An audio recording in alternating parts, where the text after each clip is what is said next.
Hello friends, मेरा नाम परिवेश नागर है और आज हम रेडिएशन और रेडिएशन से होने वाले नुकसान को डिटेल में समझेंगे। आज हम ये जानेंगे कि एक ऐसा शैतान जो कि हमें नजर नहीं आता लेकिन हमारा बहुत सारा नुकसान कर सकता है, वो होता क्या है और उससे बच कैसे सकते हैं, या मतलब उससे होने वाले नुकसान को भी हम अच्छी तरह से जान सकते हैं।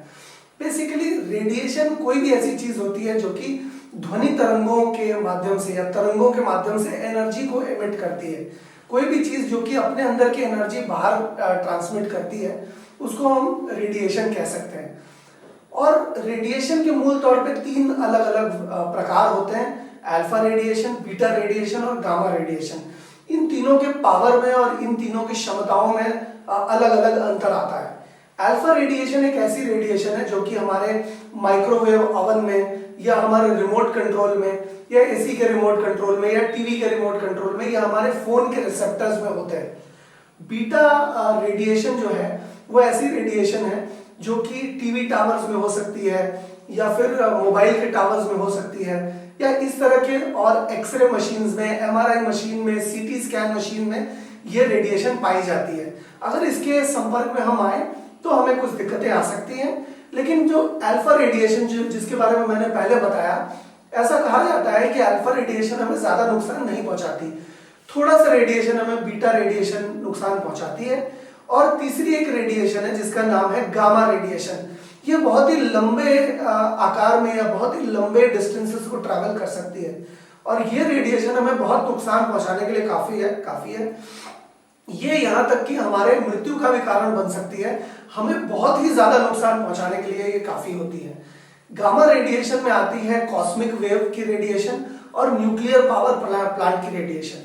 अब लोगों का कहना है कि ए रेडिएशन और बी रेडिएशन हमें ज्यादा नुकसान नहीं पहुंचाती, इस वजह से अगर हम इसके संपर्क में रहे तो हमें कोई दिक्कत नहीं आएगी। लेकिन मेरा ऐसा मानना है कि कोई चीज जो हमें मारेगी नहीं, ऐसा लोग कहते हैं कि एक ऐसी रेडिएशन है ए और बी जो कि आपकी जान नहीं लेगी। लेकिन मेरा ऐसा मानना है कि वो चीज आपकी जान तो नहीं लेगी लेकिन आपको जिंदा भी नहीं छोड़ेगी। वो आपको इतना नुकसान पहुंचा देगी कि आप जिंदा नहीं रह पाओगे। कहने का मतलब ये है कि अब ये रेडिएशन काम कैसे करती है, इस चीज को समझते हैं। एक ध्वनि तरंग एक जगह से दूसरी जगह वेव्स के माध्यम में यानी कि तरंगों के माध्यम में जाती है। जैसे कि मान लीजिए अगर टीवी का टावर इधर है या मोबाइल का टावर इधर है और मेरा मोबाइल इधर रखा हुआ है, तो जब मोबाइल की तरंगे आती हैं तो हमारे शरीर को चीरती हुई वो निकल जाती हैं और हमारे मोबाइल तक पहुंचती हैं, तभी घंटी बजती है मोबाइल की। यानी कि हमारे शरीर के अंदर जो ट्रांसमिशन सिस्टम है, हमारे शरीर के अंदर जो ध्वनि तरंगे और अलग अलग चीजों का ट्रांसमिशन है, उसके साथ लड़ते हुए वो हमारे मोबाइल तक पहुंचती हैं।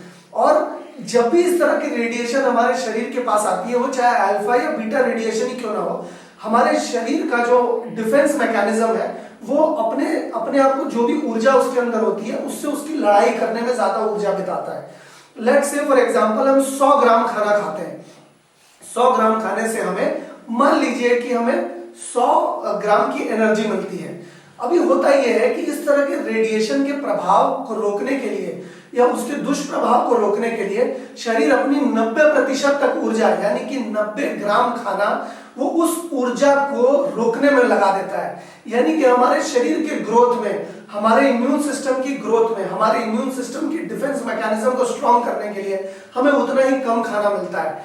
जब हमारे शरीर के पास खाना आता है तो हमारे शरीर के पास चुनाव करने का ये रहता है कि चुनाव करना पड़ता है कि खाना अपने डिफेंस के लिए हम खाना बचाएं या अपने ग्रोथ के लिए खाना बचाएं। इन दो विकल्पों में से शरीर एक विकल्प को चूज करता है कि अपने शरीर के डिफेंस मैकेनिज्म को स्ट्रॉन्ग करने के लिए इस खाने को बचाता है, यानी कि उस ध्वनि तरंगों के आने से हमारे शरीर को बचाने के लिए उस ध्वनि तरंग को इस्तेमाल करता है, हमारे शरीर की ऊर्जा को इस्तेमाल करता है। इससे नुकसान ये होता है कि जो भी हम खाते हैं उसका अभी ही खपत हो जाती है और हमारे शरीर के अंदर ज्यादा कुछ बचता नहीं है या आगे के लिए स्टोर नहीं होता। जी, यही एक कारण है कि जिसकी वजह से बच्चे ज्यादा समय तक कोई चीज याद नहीं रख पाते। यही एक कारण है कि हम भी कुछ चीजें समय समय पर भूल जाते हैं। हर कुछ दिन में, हर कुछ समय में हम छोटी छोटी चीजों को भूल जाते हैं। हम कोई भी प्रॉब्लम हमें बड़ी फ्रीक्वेंटली हो जाती है, सर्दी जुकाम बुखार, या कुछ कुछ लोगों को हम सुनते हैं कि कोई भी बड़ी बीमारी साल में एक बार जरूर होती है, या सीजन के चेंज होने पर हमारे शरीर को वो बीमारी होती है। क्यों? क्योंकि हमारा डिफेंस मैकेनिज्म कमजोर है। अल्फा बीटा और गामा रेडिएशन, तीनों रेडिएशन मिलकर हमारे ऊपर एक ऐसा चक्रव्यूह रचती है जिससे कि हमें बहुत ज्यादा नुकसान होता है। और बहुत ज्यादा नुकसान इसलिए होता है क्योंकि आपने गौर किया होगा कि अगर एक टाइम का नल होता है, पानी का नल होता है, उसके अंदर से अगर बूंद बूंद भी पानी गिरे तो नीचे जो पत्थर होता है उसमें छेद हो जाता है। ठीक इसी तरह से वो रेडिएशन, अल्फा रेडिएशन और बीटा रेडिएशन, जो कि कम रेडिएशन मानी जाती है, जो कि हमारी जानलेवा नहीं मानी जाती, वो भी निरंतर अगर थोड़ी थोड़ी हमें हमारे शरीर को अटैक करते रहे तो एक दिन, 2 दिन, 1 महीना, 2 महीना, 10 महीने, 1 साल, 2 साल, धीरे धीरे हमारे शरीर के डिफेंस मैकेनिज्म को खोखला कर देती है। ठीक उसी तरह से, जिस तरह से आप फर्ज कीजिए कि अगर एक कॉटन की बेडशीट बिछा दूं और उसके ऊपर अनार जलाऊं, जो हम दिवाली में अनार जलाते हैं, वैसे अगर हम अनार जलाएं तो अनार जब जलेगा तो उसकी चिंगारियां जब कॉटन की बेडशीट को टकराएंगी तो वहां पर छेद हो जाएगा, और उस छेद के साथ जैसे छलनी हो जाएगी बेडशीट, ठीक उसी तरह से हमारा डिफेंस मैकेनिज्म या फिर हमारा इम्यूनिटी सिस्टम छलनी हो जाता है, जिसकी वजह से we are sitting ducks to diseases. जो भी बीमारी पहले आए हम उसके लिए बिल्कुल तैयार रहते हैं, और जो भी बीमारी पहले आती है वो हमें लग जाती है। आजकल बहुत आम बात हो गई है कि लोगों को डायबिटीज या बीपी या एक्जिमा या इस तरह की चीजें होती है। ये हमारा डिफेंस मैकेनिज्म रेडिएशन कमजोर कर देता है। इस वजह से ही ये प्रॉब्लम्स आज हमें फेस करने को मिलती है। आज से 20 साल या 30 साल या 40 साल पहले लोगों को ये प्रॉब्लम्स नहीं होती थी, या इतनी कॉमन नहीं हो गई थी ये प्रॉब्लम्स। तो रेडिएशन हमारे लिए बहुत ही नुकसानदेह चीज है।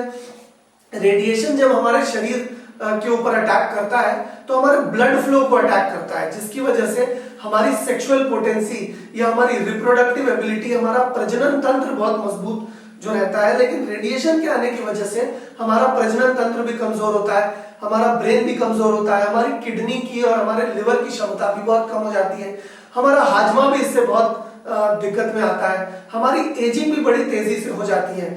अगर टीवी टावर या अगर किसी मोबाइल के रिसेप्टर टावर के आसपास अगर आप रहते हैं तो कहा जाता है कि आपको बहुत नुकसान उससे होता है, क्योंकि वहां पर रेडिएशन या ध्वनि तरंगों का या तरंगों का जो वितरण है वो बहुत बड़ी स्केल पर होता है। इससे हमारे बाल पकने या बाल झड़ने पर भी बहुत प्रभाव पड़ता है, हमारे टूथ डीके के ऊपर यानी कि हमारे दांत के सड़ने के ऊपर या दांत की दिक्कतों के ऊपर भी काफी असर पड़ता है, हमारे टेस्ट बड्स के ऊपर भी बहुत असर पड़ता है। अगर आप बहुत ज्यादा रेडिएशन के प्रभाव में हैं तो आपको अलग अलग खाने का उतना अच्छा टेस्ट नहीं महसूस होगा, आप अकाल मृत्यु होने के भी बहुत सारे चांसेस हैं।